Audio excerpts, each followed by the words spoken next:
آمين. اللهم صل على محمد وعلى آل محمد كما صليت على إبراهيم وعلى آل إبراهيم إنك حميد مجيد.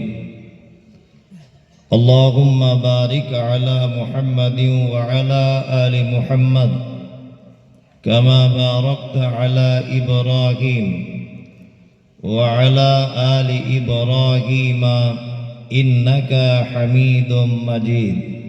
آمين. وقال الله تعالى: أعوذ بالله من الشيطان الرجيم. بسم الله الرحمن الرحيم.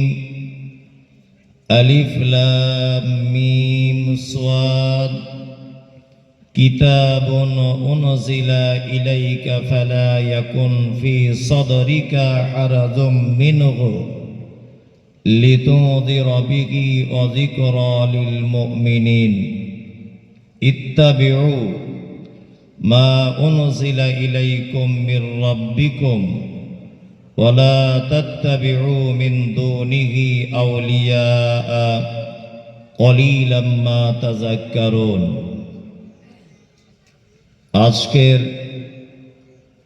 জলসার সুযোগ্য নির্বাচিত যোগ্যতম সভাপতি, আমন্ত্রিত ওলামায়ে কেরাম, বিজ্ঞাপিত অবিজ্ঞাপিত আজকের জলসার অতিথিবৃন্দ, শ্রোতা হিসাবে যারা এসেছেন, চলে গেছেন, আসছেন, নারী পুরুষ আবাল বৃদ্ধ বনিতা নির্বিশেষে সকলকে জানাচ্ছি আন্তরিক শুভেচ্ছা, ভালোবাসা, প্রেম, মোবারকবাদ, ধন্যবাদ, সাধুবাদ, স্নেহাশিস যথাক্রমে শ্রেণীগতভাবে। আলহামদুলিল্লাহ, যদিও আমি আজকের এখানকার বক্তা নয়, তারপরেও ওমা তাশাউনা ইল্লা আইয়াশা আল্লাহ, মানুষের চাওয়া চাওয়া নয়, আল্লাহ যেটা চায় সেটা হয়। গত বছরে আল্লাহ এখানে আমাকে চাইনি, সব থেকে বড় কথা হচ্ছে এই। আর এবছর হয়তো আল্লাহ আমাকে চেয়েছে, ওই জন্য বিনা দাওয়াতে চলে এসেছি, তাই না? এরকম একটা ব্যাপার হতে পারে। তা আমাদের আকীদা এটাই হবে যে গত বছরে মমতাজুল আসতে পারেনি, ওকে কোনো ব্যাপার ছিল, হয়তো আল্লাহর পক্ষ থেকে আসেনি, আর এবছরে অসুস্থ, তাও চলে এলাম। তার মানে এটা উপর থেকে ফয়সালা। আলহামদুলিল্লাহ, এসে খুব ভালো লাগলো আপনাদের মাদ্রাসা প্রতিষ্ঠান দেখে। আর হেদায়েতুল ইসলাম ভাইও আলোচনা করলেন, গতকাল ওনার ওখানেও প্রোগ্রাম ছিল। তা উনিও যেমন শ্রোতা হিসাবে এসেছেন, আমিও আজকের তেমন শ্রোতা। তারপরেও আমি পার্শ্ববর্তী গ্রামেরই ছেলে, ওই জন্য বাবার ভাই বলছে দুজন যুক্তি করে এসেছে। না, কোনো যুক্তি করে আসেনি, এমনি এসেছি বেড়াতে। আমি পবিত্র আল কোরআনুল কারীমের একটি খুব বড় সূরার 2-3টি আয়াত তেলাওয়াত করেছি। এই আয়াতকে কেন্দ্রবিন্দুতে রেখে 10-15 মিনিট আপনাদের সামনে কিছু কথা উপস্থাপন করছি ইনশাআল্লাহ। আল্লাহ সুবহানাহু ওয়া তাআলা পবিত্র আল কোরআনে একটি সূরা অবতীর্ণ করেছেন। সূরাটার নাম হচ্ছে আল আরাফ। আরাফ বলা হয় উচ্চ স্থানকে। আর জান্নাত আর জাহান্নামের মাঝখানে একটা প্রাচীর রয়েছে, এই প্রাচীরটির নাম হচ্ছে আরাফ, মানে খুব উচ্চ প্রাচীর, খুব উঁচু। আরবি যাদের জ্ঞান আছে আপনারা জানেন যে মোরগের মাথাতে যে ফুল হয়, এই ফুলটা কি মোরগের পায়ের দিকে হয় না একেবারে উচ্চ স্থানে? উচ্চ স্থানে। আরবিতে এইটাকে বলা হয় উরফুদ্দিক। উরফুন এক বচন, বহু বচন আরাফ। ওই জন্য মোরগের মাথার ফুলকে বলা হয় উরফুদ্দিক, অর্থাৎ দিক মানে মোরগ, আর উর্ফ উচ্চ স্থানে মোরগের ফুল। আল্লাহ সুবহানাহু ওয়া তাআলা অত্র সূরার ভিতরে মারাত্মক কয়েকটি কথা আলোচনা করছেন। আমি তার একটি আয়াতের একটু বিশ্লেষণ করে দিই আপনার কাছে। এক, আল্লাহ সুবহানাহু ওয়া তাআলা সর্বপ্রথম শুরু করছেন আলিফ লাম মিম সাদ। পবিত্র আল কোরআনে 29টি সূরার ভিতরে এই রকম শব্দগুলি আপনি দেখতে পাবেন। কোথাও আছে ইয়াসিন, তাহা, কফ, নুন, আলিফ লাম মিম র, 29টি সূরার ভিতরে। এর কোনো মানে মতলব আমি মুমতাজুল ইসলাম জানি না, হেদায়েতুল ইসলাম জানবেন না, বাবর মির্জা জানবেন না, আবু বকর রাদিয়াল্লাহু তাআলা আনহু জানতেন না, বিশ্বনবী মুহাম্মদ সাল্লাল্লাহু আলাইহি ওয়াসাল্লাম এই ব্যাপারে কিছু বলেননি। কি বললাম বুঝলেন? আর এখানে আর একটা মজার কথা জেনে যান যে আল্লাহ নবী সাল্লাল্লাহু আলাইহি ওয়াসাল্লাম বলেননি বলে সাহাবায়ে কিরামগণ কোনো প্রশ্ন করেছেন এরকম কোনো হাদিসে প্রমাণ পাওয়া যায় না। আমাদের নদিয়াতে এক জায়গায় বক্তব্য দিতে দিতে বলেছি কাঁধে দুজন ফেরেশতা থাকে, সারাদিনে বান্দা কি করে রাতে দিনে সব এগুলো লিপিবদ্ধ করা হয় খাতাতে লেখে। এটা বক্তব্যে বোঝাতে গিয়ে বলছি, তো একজনের শট করে প্রশ্ন লিখে দিয়েছে আমাদের কাগজে, হুজুর ফেরেশতা থাকে বুঝলাম, খাতাগুলো কোন জায়গায় রাখে? বুঝলেন খাতাগুলো কোন জায়গায় থাকে? কোন এক জায়গায় বক্তব্য দিতে গিয়ে বলেছি উটের গোস্ত খেলে ওজন নষ্ট হয়ে যায়, তাই না? প্রশ্ন সাথে সাথে কেন নষ্ট হয়? আশ্চর্য ব্যাপার, কত রকমের প্রশ্ন।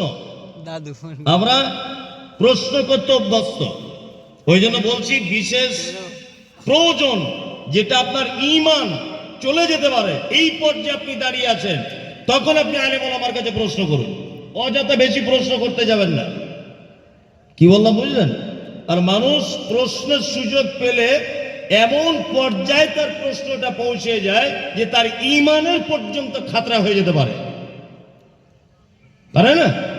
পারে। ওই জন্য আমরা এ ব্যাপারে কিছু বলছি না।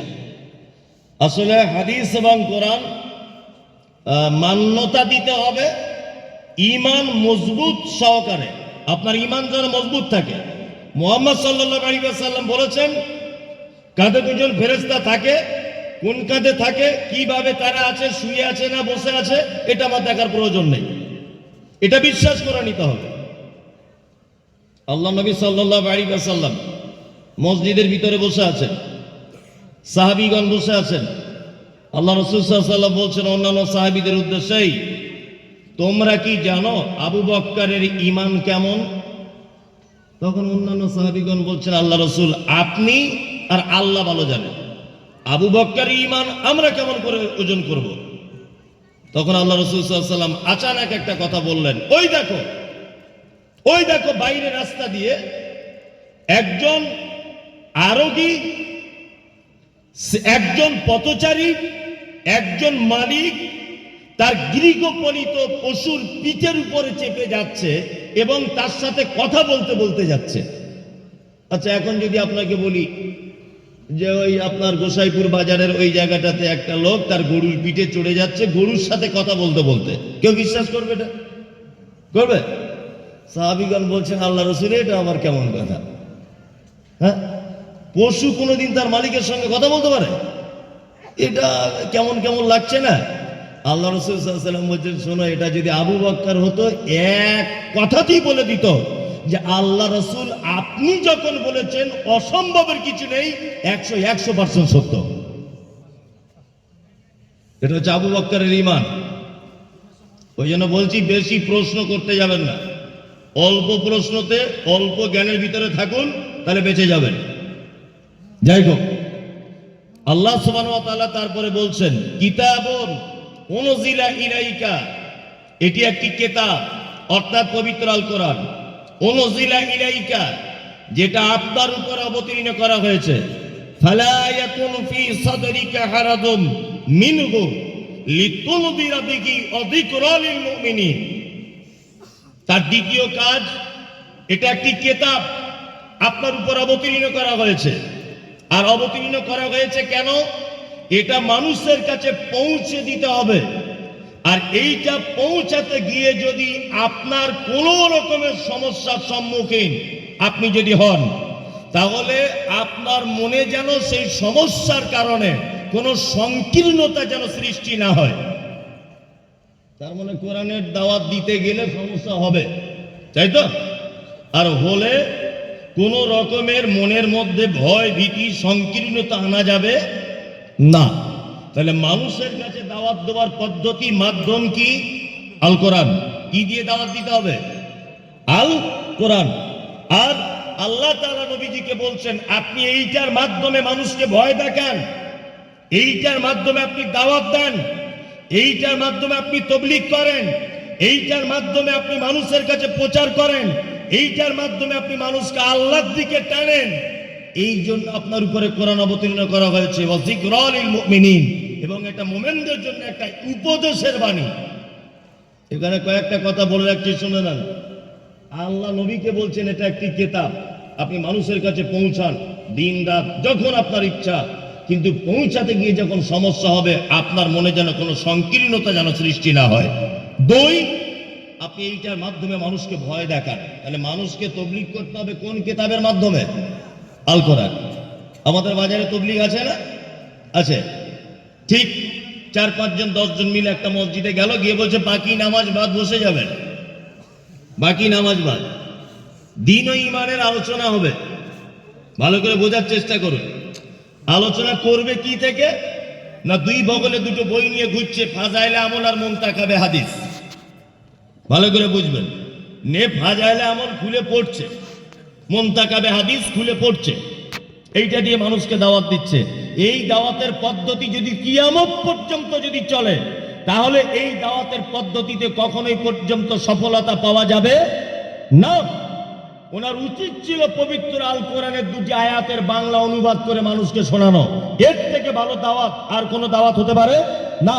আল্লাহ সুবহানাহু ওয়া তাআলা নিজে কথা বলছেন, নাহনু নাকুসসু আলাইকা আহসানাল কসাস বিমা আওহাইনা ইলাইকা হাযাল কোরআন।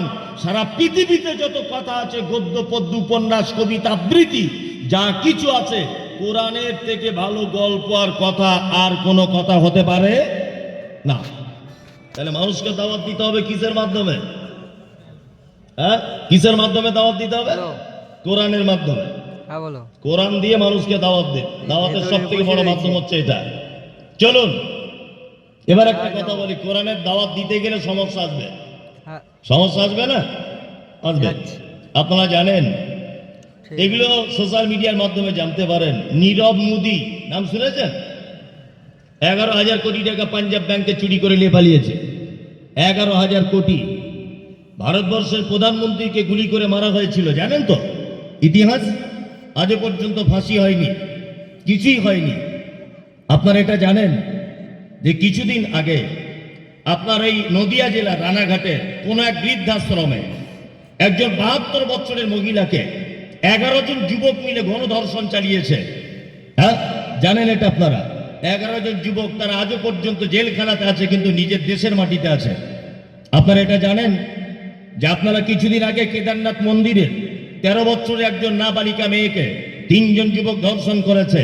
তারা 3 জন আজও পর্যন্ত বেঁচে আছে, কোনো সমস্যা নেই, কোনো সমস্যা নেই। পৃথিবীতে বড় বড় অপরাধীরা তারা বুক ফুলিয়ে বেরিয়ে চলছে, কোনো সমস্যা নেই। কিন্তু আমাদের মুম্বাইয়ের বাড়ি ডাক্তার জাকির নায়েক দেশে টিকতে পেরেছে? পেরেছে? পারেনি। কারণ কি বলুন তো? হক কথার দাওয়াত দিলেই সেখানে আর টিকে থাকা যাবে না। বক্তা স্টেজ থেকে নামার পরে সবাই হাততালি দিচ্ছে আর বলছে সাংঘাতিক বক্তা। মাতালো বলছে সাংঘাতিক, হারাম করে বলছে সাংঘাতিক, মুসল্লিও বলছে সাংঘাতিক। তার মানে বক্তা না ঘোড়ার ডিম, আলুর মতো সব তরকারিতে থাকে। কি বললাম বুঝলেন? বক্তা স্টেজ থেকে নেমে যাবার পরে 10 জন লোক লাঠি নিয়ে দাঁড়িয়ে থাকবে, বক্তার গাড়ি ভাঙচুর করবে। এই হচ্ছে বক্তা। যেমন বাংলাদেশে আব্দুর রাজ্জাক বিন ইউসুফ কারোর মেয়ের ওন্না ধরে তো টানে না, টানে? যেখানেই বক্তব্য রাখতে যায় কোথাও মেরে হাত ভেঙে দিচ্ছে, কোথাও গাড়ি ভাঙচুর। আর সারা ভারতবর্ষে বক্তব্য রাখার জন্য বাংলাদেশ থেকে যত বক্তা আসছে, সমস্ত বক্তা ভিসা পেয়ে যাচ্ছে। রাজ্জাক বিন ইউসুফের ভিসা নেই। কারণ কি? মানুষ বোঝে না। যত হুজুর খেজুর, বড় বড় পাঞ্জাবি, 22 হাত পাগড়ি, সব চান্স পেয়ে যাচ্ছে, ইন্ডিয়াতে আসার ভিসা পেয়ে যাচ্ছে, কিন্তু আব্দুর রাজ্জাক বিন ইউসুফ আসতে পারছে না। কারণ কি? হ্যাঁ, না ভিতরে আসতে বলতে হবে না, ওরা নিজেদের জ্ঞান নেই যে দাঁড়িয়ে থাকলে উপকার না ক্ষতি? বারবার কেন বলতে হবে যে ওরা ভিতরে আসো? কোথাও সরতে হবে না, যে যেখানে আছেন ওখানেই থাকুন। যারা দাঁড়িয়ে আছে ওদেরও তো জ্ঞান বুদ্ধি আছে, তো ওরা কেন দাঁড়িয়ে আছে? এরকমও তো হতে পারে ওর পাছায় ফোঁড়া আছে, এটা আপনি জানেন? হতে তো পারে, ফালতু জোর করে বসতে বলে বেচারা বিপদে পড়ে যাবে। হ্যাঁ, আপনারা দাঁড়িয়েই থাকুন, বসতে হবে না। আমি বসার পক্ষে না, আপনি দাঁড়িয়ে থাকুন, আপনার পক্ষে আমি। যাই হোক, যেটা বললাম সেটা হচ্ছে এই যে কোরআনের দাওয়াত সঠিকভাবে দিতে গেলে মানুষের কাছে বিপদের সম্মুখীন হতে হবে, তাই না?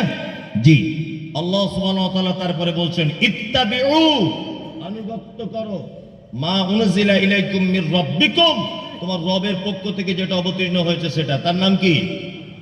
আল কোরআন। আনুগত্য করতে হবে কার? আল কোরআন। কিছুদিন আগে সোশ্যাল মিডিয়াতে মমতাজুল ইসলাম সম্পর্কে বলা হচ্ছে জন্মের ঠিক নেই।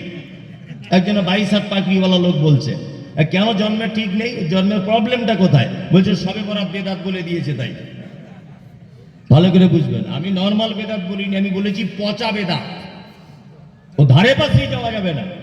আমি বারবার বলছি যেটা কোরআনেও নাই, হাদিসেও নাই, আর ও বারবার বলছে এটা আমার হুজুর বলেছে, ও বারবার বলছে এটা আমার আবু হানিফা বলেছে, ও বারবার বলছে অমুক পীর সাহেব বলেছে।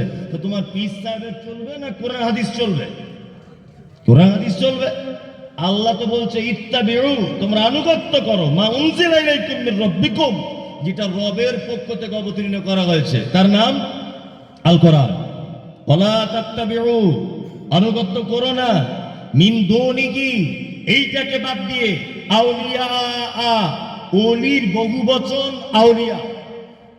এখানে একটা কথা বলে যাচ্ছি, শুনে রেখে দেন, এসব মজারও কথা আবার জ্বালা ধরাও কথা। আসলে আমার তো ঠোঁট কাটা লোক, আমি মানে আমার মুখে কিছু আটকায় না। হেদায়েতুল ইসলাম ভাই তবু মেপে কথা বলে, আমি অত মাপতে পারি না।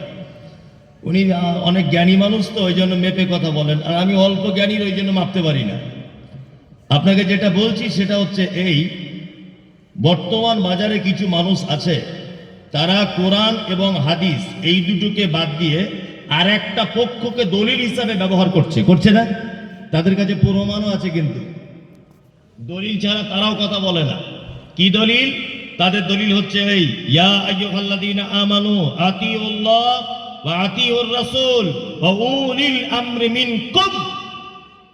আল্লাহ বলছে আনুগত্য করো আমার, আনুগত্য করো রাসূলের, ও উলিল আমরি মিনকুম, এবং তোমাদের ভিতরে যারা পণ্ডিত বিজ্ঞ মানুষ তাদের আনুগত্য করো। এখানে কয়েকটা গোপন তত্ত্ব বলে দিই, যেগুলো আপনার মাথাতে আছে কি বলতে পারবো না। এক, আল্লাহ শব্দের আগে শব্দ ব্যবহার করা হয়েছে আতিউ, তাই না? আনুগত্য। নবীর আগেও আতিউ শব্দ এসেছে, আর উলিল আমরের আগে শব্দ এসেছে অ, এবং অতঃপর, মানে আতিউ শব্দ আল্লাহ বা তার নবীর আগে এসেছে, আর অ শব্দ ব্যবহার করা হচ্ছে উলিল আমরের ব্যাপারে। এক। দ্বিতীয় কথা হচ্ছে এই, উলি শব্দটা হচ্ছে বহু বচন, ভালো করে বুঝবেন। নাম্বার দুই, মিনকুম শব্দ পবিত্র আল কোরআনে যত জায়গায় ব্যবহার করা হয়েছে, প্রত্যেক জায়গায় জীবিত মানুষদের জন্য ব্যবহার করা হয়েছে, মৃত মানুষের জন্য কখনো মিনকুম শব্দ চলে না। প্রমাণ, আল্লাহ তাআলা বলছেন ওমান কানা মিনকুম মারিদান আও আলা সাফারিন ফাইদ্দাতুম মিন আইয়ামিন উখর ওয়া আলাল্লাযীনা ইউতিকুনাহু ফিদিয়াতুন তুআমুন মিসকিন। তোমাদের ভিতরে রমজান মাসের মধ্যে কেউ যদি অসুখে পড়ে যায়, কেউ যদি সফর অবস্থায় থাকে, তাহলে এই দিনটা অন্য দিনে পূরণ করে দিবেন, তাই না? আচ্ছা বলুন তো, আল্লাহ এখানে রমজান মাসে যারা বেঁচে আছে তাদের কথা বলছে, না যারা কবরে চলে গেছে তাদের কথা বলছে? এই হুকুম কাদের জন্য? মরা মানুষের জন্য না জীবিত? জীবিত মানুষের জন্য।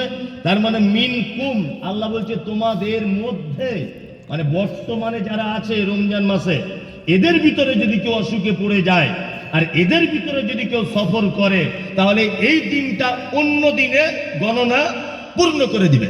তার মানে মিনকুম জীবিত মানুষ এবং উপস্থিত মানুষদের বোঝানো হয়েছে, তাই না? এইবার আপনাকে এখানে একটা মজার কথা বলে রাখছি, যারা উলিল আমর থেকে পীর ফকির ওলিয়া উলিয়াদের দলিল পেশ করেন, যে উলিল আমর মানে আমাদের বড় পীর সাহেব, উলিল আমর মানে আমাদের মেজ হুজুর, উলিল আমর মানে ওই আমাদের অমুক বাবা। যারা এই দলিল যারা পেশ করছেন, আপনাদের কাছে বিনীত অনুরোধ, আপনারা পবিত্র আল কোরআনের অত্র আয়াতকে অপমান করছেন। সর্বপ্রথম মাথায় রাখতে হবে, এই উলি শব্দ যদি বহুবচন হয় তাহলে নেতা অনেকটাই হবে, একক নয়। কি বললাম বুঝলেন? ওই জন্য আমরা আহলে হাদিসরা বলি ইমাম আবু হানিফাকেও আমরা মানি, ইমাম শাফিকেও মানি, ইমাম আহমদ বিন হাম্বলকেও মানি, সমস্ত ইমামদেরকে আমরা মানি যদি ইমামদের কথা মুহাম্মদ সাল্লাল্লাহু আলাইহি ওয়াসাল্লামের কথা হয়। কি বলছি বুঝতে পারছেন না? আর যারা একটা ইমাম ধরে বসে আছে, আমি হানিফা ছাড়া কিছু বুঝি না, আমি আবু হানিফা ছাড়া কিছু বুঝি না, আমি বলবো তুমি পবিত্র আল কোরআনের এই আয়াতটাকে অপমান করেছো। আল্লাহ বলেছে তোমাদের মধ্যে উলি অনেকটাই নেতা থাকবে, তাদের আনুগত্য করো। তাদের ভিতরেও যদি সমস্যা না মিটে যায় তাহলে তোমরা আল্লাহ এবং তার রাসূলের দিকে প্রত্যাবর্তন করো, তাই না? এটাই তো কোরআনের আয়াত। এইখানে একটা কথা আপনাদেরকে বলে রাখছি, খুব মনোযোগ সহকারে শুনবেন। মুহাম্মদ সাল্লাল্লাহু আলাইহি ওয়াসাল্লাম পৃথিবী থেকে চলে গেছেন কত হিজরিতে? 11 হিজরিতে। ইমাম আবু হানিফা রাহিমাহুল্লাহ জন্ম হয়েছে কত হিজরিতে? 80 হিজরিতে। তিনি মারা গেছেন কত হিজরিতে? 150 হিজরিতে। ইমাম শাফির জন্ম হয়েছে 150 হিজরিতে। এইভাবে 300 হিজরির ভিতরে সমস্ত আইম্মায়ে কেরাম পৃথিবী থেকে চলে গেছেন। ইমাম আবু হানিফা, ইমাম আহমদ বিন হাম্বল, ইমাম শাফি, ইমাম মালিক, ইমাম বুখারী, ইমাম ইবনে তাইমিয়া, সমস্ত ইমাম 300 বছরের ভিতরে পৃথিবী থেকে চলে গেছে। তখনো পর্যন্ত মাযহাব ছিল না, তখনো পর্যন্ত শবে বরাত ছিল না, তখনো পর্যন্ত ইয়া নবী সালাম আলাইকা ছিল না, তখনো পর্যন্ত নবীর নাম শুনলে চুম্বন করার সিস্টেম ছিল না, তখনো পর্যন্ত কবর জিয়ারত ছিল না, তখনো পর্যন্ত 15 শাবানে মোমবাতি ধরানোর সিস্টেম ছিল না।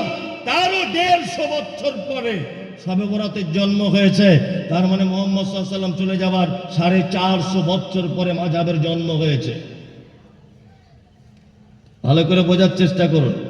মুহাম্মদ সাল্লাল্লাহু আলাইহি ওয়াসাল্লাম পৃথিবী থেকে চলে যাবার প্রায় 450 বছর পরে এই সমস্ত বেদাত, কঠিন কঠিন বেদাত আবিষ্কার হয়েছে। শবে বরাত সুন্নত হতে যাবে কেন? কেন যাবে? কোন জিনিস সুন্নত প্রমাণ করতে গেলে মুহাম্মদ সাল্লাল্লাহু আলাইহি ওয়াসাল্লামকে বেঁচে থাকা অবস্থায় সে হাদিসটা পেতে হবে। কি বললাম বুঝলেন? যে নবীজির জীবদ্দশাতে এটা ঘটেছে সেটা সুন্নত হতে পারে। আল্লাহ নবী সাল্লাল্লাহু আলাইহি ওয়াসাল্লাম মারা গেছেন 11 হিজরিতে, আর 450 বছর পরে শবে বরাতের জন্ম হচ্ছে, এটা সুন্নত হয় কি করে? ওই জন্য আমি বলেছি এটা পচা বেদাত, পচা বেদাত।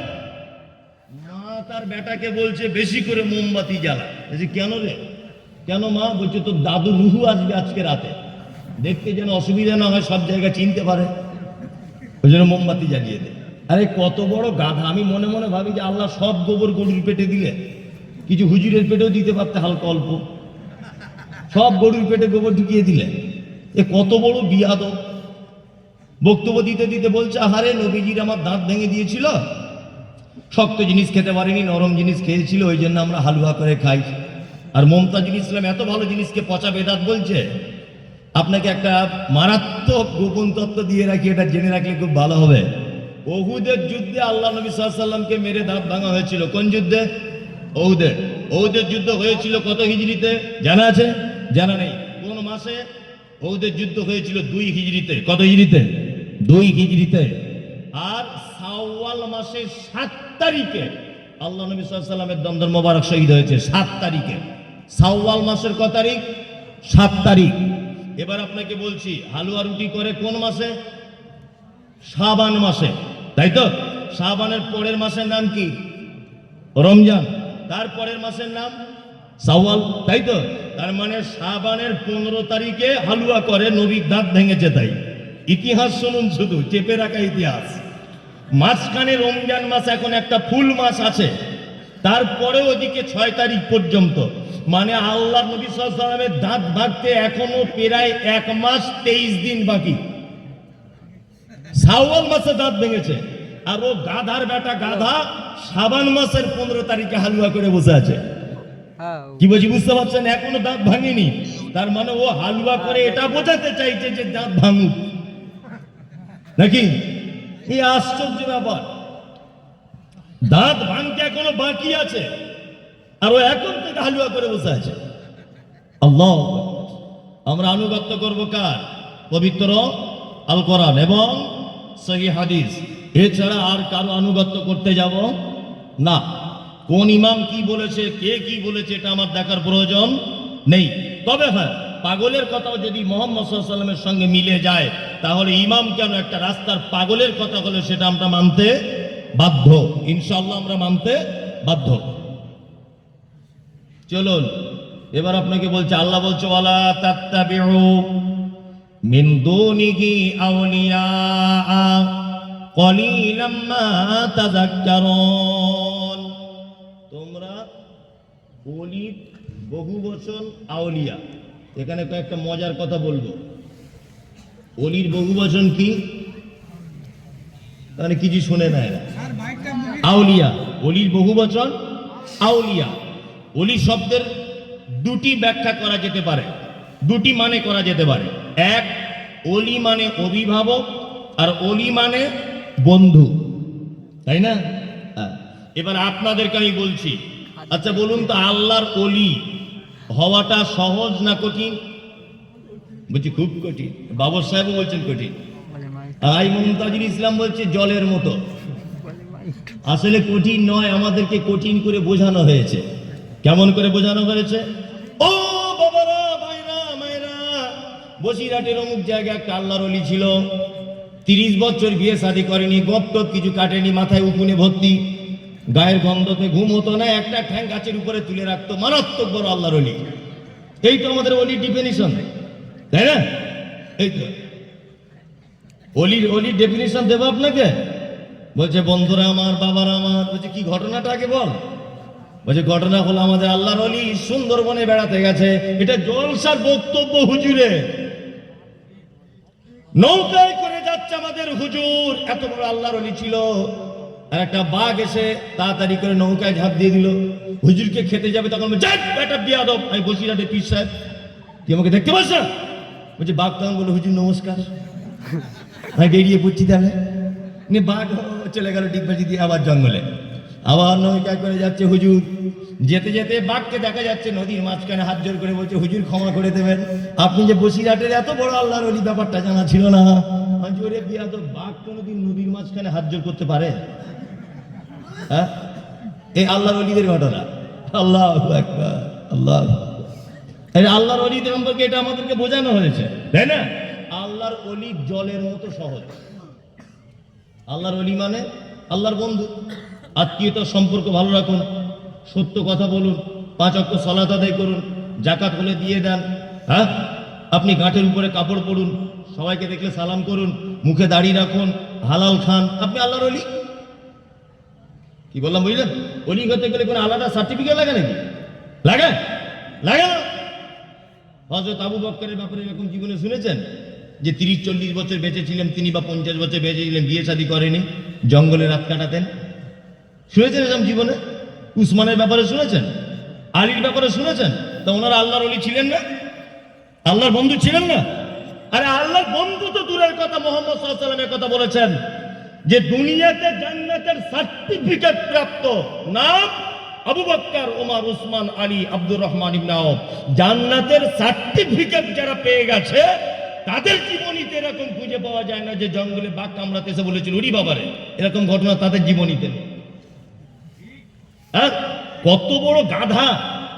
আমি সারা পশ্চিম বাংলাতে বক্তব্য রাখছি, বাংলা, আসাম, সমস্ত জায়গাতে। হেদায়েতুল ইসলাম ভাইও আমার সঙ্গে থাকেন অনেক প্রোগ্রামে। ওনার প্রোগ্রাম কালকে করলাম, গতকাল, তার আগের দিন দুজনা মুর্শিদাবাদ একসঙ্গে ছিলাম। সারা বাংলা আমরা ঘুরছি, সোশ্যাল মিডিয়ার মাধ্যমে হিন্দু মুসলিম সবাই আমাকে চেনে। আপনার গাঙ্গিয়া মাঠের রাস্তা দিয়ে যেতে যেতে যদি একটা খড়ির সাপ, বিষধর সাপ আমার সামনে ফেলা তুলে এরকম ভাবে দাঁড়ায়, আর আমি যদি বলি এই বেটা বিয়াদব, ভাই প্রধান বক্তা মুমতাজুল ইসলাম, ছাড়বে? ছাড়বে? ছাড়বে না। আশ্চর্য ব্যাপারে, আল্লাহর ওলিদের ব্যাপারে এরকম বলা হয়, বলা হয় না? বলা হয়। এবার আপনাকে বলছি, ওলির দুটো কথা বলেছি। এক হচ্ছে ওলি মানে অভিভাবক, আর ওলি মানে কে? বন্ধু। অভিভাবক কাকে বলে? একদম গোদা বাংলায়, পাড়া গ্রামের ভাষাতে বুঝে যান। আমার এক বেটা, এক বেটি। আমার বেটিকে সাথে করে নিয়ে এসেছে, ঘুমাচ্ছে গো। এক বেটা এক বেটি, আমার স্কুলের বই আমার বেটার লাগবে, আমার বেটা চাইবে কার কাছে? কথা বলুন। আমার কাছে। আমার মেয়ের জুতো ছিঁড়ে গেছে, চাইবে কার কাছে? আমার কাছে। আমার মেয়ে অসুখ, ওকে দেখাতে যাবে কে? আমি। অভিভাবক মানে তার অধীনে থাকা যে সমস্ত ছেলে মেয়ে, তার স্ত্রীরা রয়েছে, তার বাপ মা রয়েছে, তাদের যাবতীয় দায়িত্ব পালন করবে কে? মমতাজুল ইসলাম। আমি অভিভাবক, তাই না? এবার আপনি বলুন, আমাদের সকলের অভিভাবক কে? আল্লাহ, তাই না? কিন্তু আল্লাহ ছাড়াও তো আমরা অনেক অভিভাবকের কাছে যাই, তাই না? এই যে হাড়োয়ায় চলছে সাংঘাতিক ব্যাপার, ওখানে ওখানে তো সেজদা দিয়ে লুটিয়ে দিচ্ছে না? হাড়োয়াতে এখনো রানিং চলছে।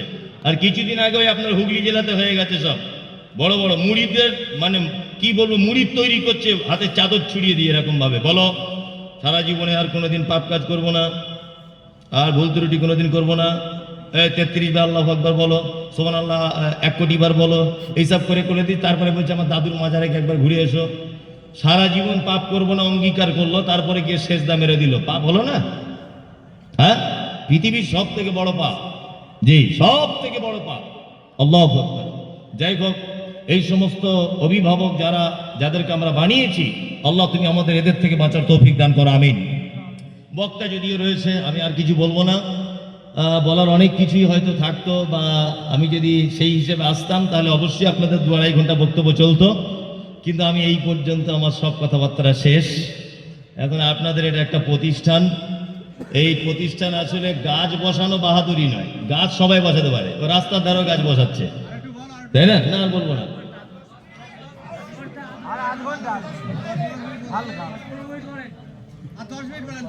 বলা শেষ তো আপনাদের? না, চুপচাপ মেরে বসুন, আমি বলছি, আরো 10-15 মিনিট বলছি। গাছ সবাই বসাতে পারে, পারে না? সেই গাছ ট্রিটমেন্ট করে তার থেকে ফল বার করা, এটা বড় কঠিন। কি বললাম বুঝলেন? জায়গা ছিল, ইট বালি সিমেন্ট চাঁদা তুলে হোক আর কিনে হোক, চটপট একটা মাদ্রাসা করে দিলাম। সেই মাদ্রাসাটা চালিয়ে তার থেকে একটা চাবুক ছাত্র বার করা, এটাই হচ্ছে বাপের বেটার পরিচয়। কি বললাম বুঝলেন? গাছ যে সে লাগিয়ে দেবে, কোনো সমস্যা নেই তো? সমস্যা আছে না? তা আপনারা যখন গাছ লাগিয়েছেন, এটা পরিচর্যা করার দায়িত্ব আমাদের সকলেরই নয়? জি, সেটা পরিচর্যা হবে। তা এর জন্য আর্থিক কিছু সমস্যা থেকেই থাকে, আপনারা জানেন, থাকে না? থাকে। আমাদের ঘোড়ারাসহ মাদ্রাসা আলহামদুলিল্লাহ খুব দ্রুত, মানে কাজ বাজ সব কিছুই চলছে, অনেক বড় জায়গায় পৌঁছে গেছে। আগামী দিনে গাংনিয়াকেও আমরা অদূর ভবিষ্যতে চিন্তাভাবনা রাখছি, এটাও বড় হয়ে যাবে। আর আমাদের উত্তর 24 পরগনা মাদ্রাসা এমনিতেই কম। আর আমার মাথায় ভূতে চাগিয়েছে, আমিও একটা মাদ্রাসা করছি, সোশ্যাল মিডিয়া দেখেছেন, আলহামদুলিল্লাহ রমজানের পরে সেটাও চালু করব। আমার শুধু হিফজখানা, স্পেশাল হাফেজ তৈরি হবে, হিফজখানা। যাই হোক, যে যেখানেই মাদ্রাসা থাকুক, আসলে দোকান বেশি হলে মাল যাচাই করে মানুষ কিনতে পারবে, এই সুবিধাটা তো হবে, তাই না? দোকান বেশি হোক, তবে কাস্টমার ঠকবে না। মাদ্রাসা বেশি যেখানে হবে, গার্জিয়ান পক্ষ দেখতে পারবে যে গাংনিয়াতে ভালো হচ্ছে পড়াশোনা, মমতাজুলের ওখানে হচ্ছে না হামিদ ফাইজির ওখানে হচ্ছে, এইটা তো অন্তত বাজিয়ে দেখতে পারবে। যেখানে ভালো হবে সেখানে ছাত্র যাবে, তাই না? ওই জন্য দোকান বেশি হওয়া দরকার। যে কথা বলছিলাম, প্রতিষ্ঠান চালাতে গেলে একটা ব্যাপক অর্থের প্রয়োজন নয়? অর্থ কোথা থেকে আসবে? সরকার, আপনারা। কারা? আপনারা। মাঝখানে এবার একটা কথা বলে রাখছি, অন্য একটা বিষয়ে।